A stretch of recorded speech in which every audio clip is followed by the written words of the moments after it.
اعوذ باللہ من الشیطان الرجیم بسم اللہ الرحمن الرحیم۔ جماعت دام کے تمام بچوں کو السلام علیکم۔ امید کرتی ہوں کہ سب بخیریت ہوں گے۔ آج کے کام کا آغاز ہم کریں گے سبق ملمہ کے خلاصے سے۔ اس سے پہلے ہم سبق کے معنی اور اس کی مصنفہ حاجرہ مسرور کے بارے میں چند ضروری معلومات پڑھ چکے ہیں۔ تو آئیے کام کا باقاعدہ آغاز سبق کے خلاصے سے کرتے ہیں۔ وہ ریلوے ٹکٹ گھر کے سامنے سیاہ ریشمی برقعے میں لپٹی کھڑی تھی، پلٹی ہوئی نقاب، کچھ متعجب سی نگاہیں۔ رات کے 11:30 بج چکے تھے، گاڑی آنے میں صرف 15 منٹ باقی تھے، لیکن ٹکٹ گھر کی کھڑکیاں ابھی بھی بند تھیں۔ وہ آہستہ آہستہ کلی کی طرف مڑی جو اس کا سامان سر پر اٹھائے ہوئے تھا۔ کلی نے اپنے مخصوص لب و لہجے میں کہا، یو گاڑی ہمیشہ لیٹ رہتی ہے، میں کہاں بیٹھوں؟ اس نے اپنے آپ سے سوال کیا۔ یہیں بیٹھ جاؤ، کلی نے لڑکی سے کہا۔ اپنے ارد گرد کے بارے میں سوچ کر اس کا دل بیٹھنے لگا اور وہ خاموش نیم تاریک سی کالی کلوٹی سڑک کی طرف دیکھنے لگی۔ نہیں، میں یہاں نہیں بیٹھوں گی، اس نے قدرے غصے سے کہا۔ آخر اسٹیشن کی تیز روشنی میں اس نے دیکھا کہ ایک قبول صورت نوجوان بھاری اوور کوٹ پہنے اسی طرف آ رہا ہے۔ لڑکی سمجھی شاید ٹکٹ لینے آ رہے ہیں، وہ بے ساختہ مسکرا دی۔ نوجوان ٹائی کستا ہوا اسے دیکھتا ہوا گزر گیا۔ لڑکی کے کھلے ہونٹ سکڑ گئے، گویا کوئی امیر زادہ۔ اب وہاں سے وہ چل پڑی۔ آگے آگے کلی تھا اور پیچھے پیچھے وہ۔ اس کی اونچی ایڑی کے سینڈل زمین پر ایک دلچسپ شور بکھیر رہی تھی۔ کلی نے مجوری طلب کی، مطلب مزدوری مانگی۔ لڑکی نے کہا، ابھی نہیں ملیں گے۔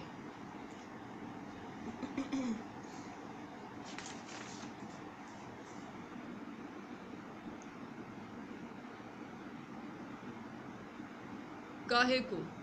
کلی کے موٹے ہونٹ لٹک گئے۔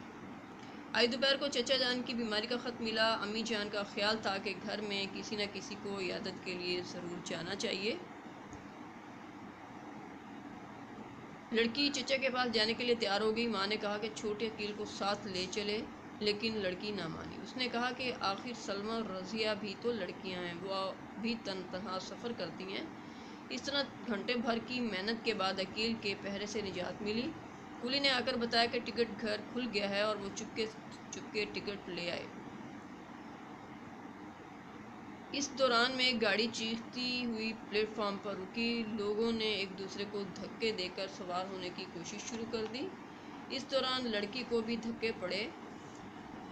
لڑکی ایک طرف گرتے گرتے سنبھلی اور ٹرین میں سوار ہونے کے لیے آگے کی طرف بڑھی۔ لے آؤ سامان، وہ دلفریب مسکراہٹ کے ساتھ بولی۔ کلی نے سامان اندر رکھا۔ اس نے بٹوا کھولا اور ایک چمکتی ہوئی اٹھنی اس کی طرف بڑھا دی۔ کلی کا چہرہ خوشی سے کھل اٹھا۔ سیٹی کی آواز سن کر وہ اتر گیا اور پھر لڑکی کے انابی ہونٹوں پر مطمئن مسکراہٹ لہرانے لگی۔ گاڑی کو جنبش ہوئی اور وہ نوجوان دوڑ کر گاڑی پر سوار ہو گیا۔ دو سیٹوں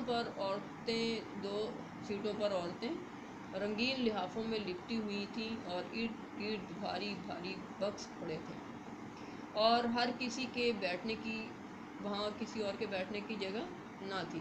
ایک چھوٹے سے اسٹیشن پر گاڑی رکی اور لڑکی کا دل پسلیوں سے سر ٹکرانے لگا۔ اگر اس وقت کوئی اس کا ٹکٹ دیکھے تو اسے پھر یہاں جو آنے کے لیے کتنی شرمندگی اٹھانی پڑے۔ اسے پھریریاں آنے لگی۔ وہ 2 منٹ بعد گاڑی چل دی اور لڑکی سوچنے لگی، آخر اس ملمہ سے کیا فائدہ جو ذرا سی رگڑ سے اتر جائے۔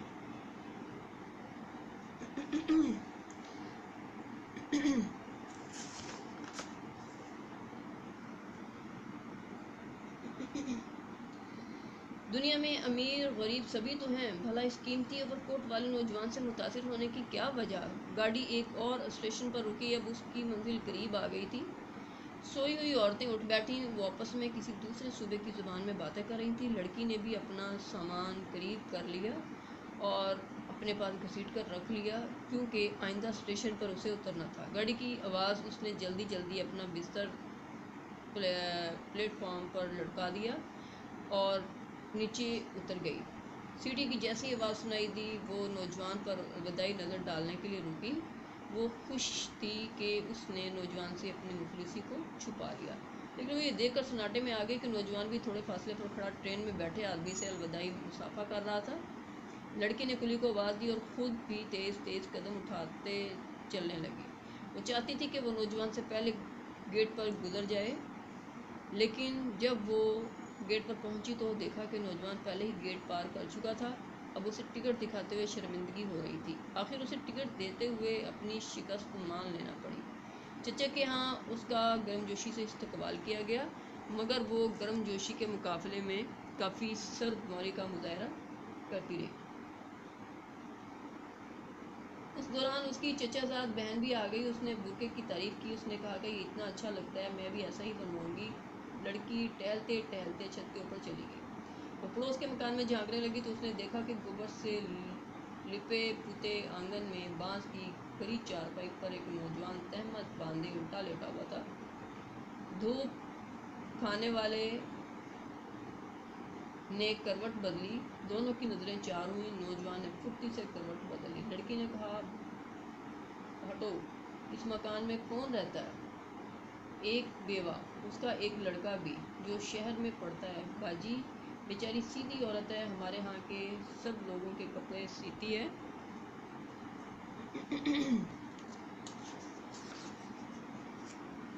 سچ مانو سلائی بہت کم لیتی ہے۔ لڑکی حیرت سے سورج کو گھور رہی تھی۔